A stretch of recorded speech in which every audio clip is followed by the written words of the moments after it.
It was just a phone call to check in, but it could mean a lot of legal trouble for President Trump and his personal attorney, Michael Cohen.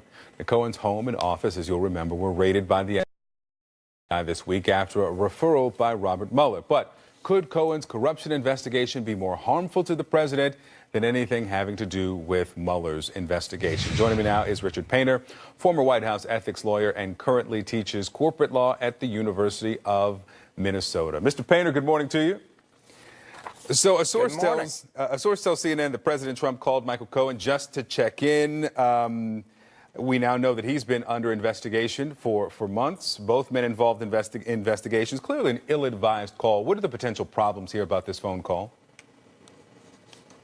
Well, unless the president was calling Michael Cohen for purposes of seeking legal advice, the call is not privileged, meaning the FBI, the prosecutors, could ask Michael Cohen about that call, could get any evidence from Michael Cohen about what happened on that call, and could ask President Trump. I have no idea why anyone in their right mind would call up a lawyer to seek legal advice from a lawyer days after the FBI raided the lawyer's office. So it's amazing that President Trump didn't have the good judgment to just let it alone and have nothing to do with Michael Cohen until this thing is sorted out. But does it matter if it was not about legal advice or this was just an old friend calling to say things will get better?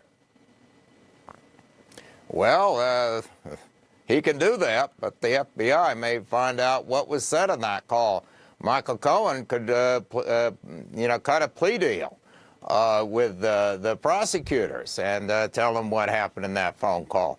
The point is, it's not a privileged call when the president's just calling up to say, well, I'm sorry the FBI raided your office and I'll provide bail money or a pardon. I mean, or I don't know what he said. I have no idea what he said, but he shouldn't have made the call. It's just stupid.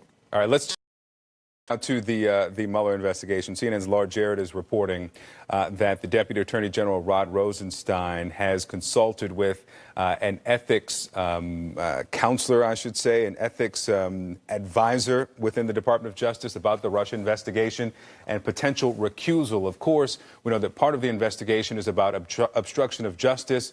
Rosenstein wrote the letter making the case to fire former FBI Director James Comey.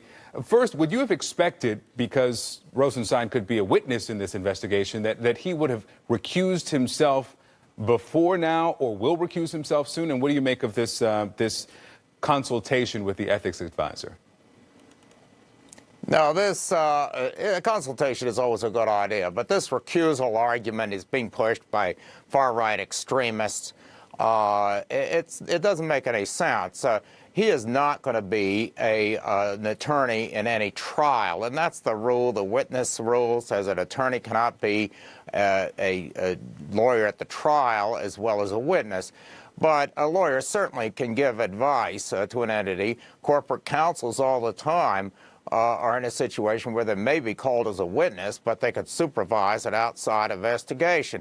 Here we have an independent special prosecutor. That's Robert Mueller.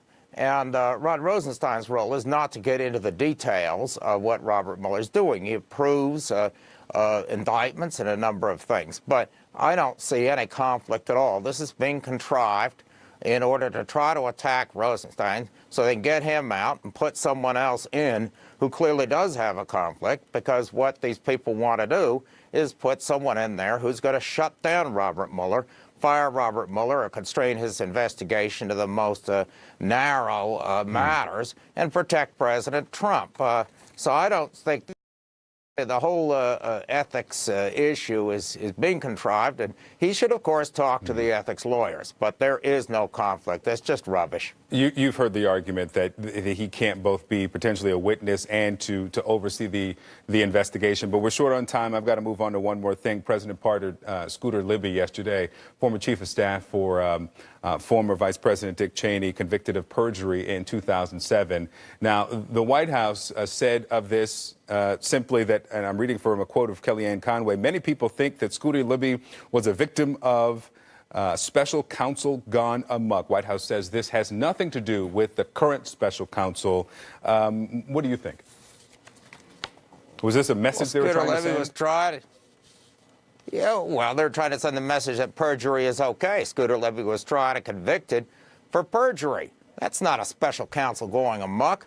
You do not have the right to commit perjury, whether you are the chief of staff or the vice president of the United States, as Scooter Libby was, or whether you work for the Trump White House, or whether you're president of the United States.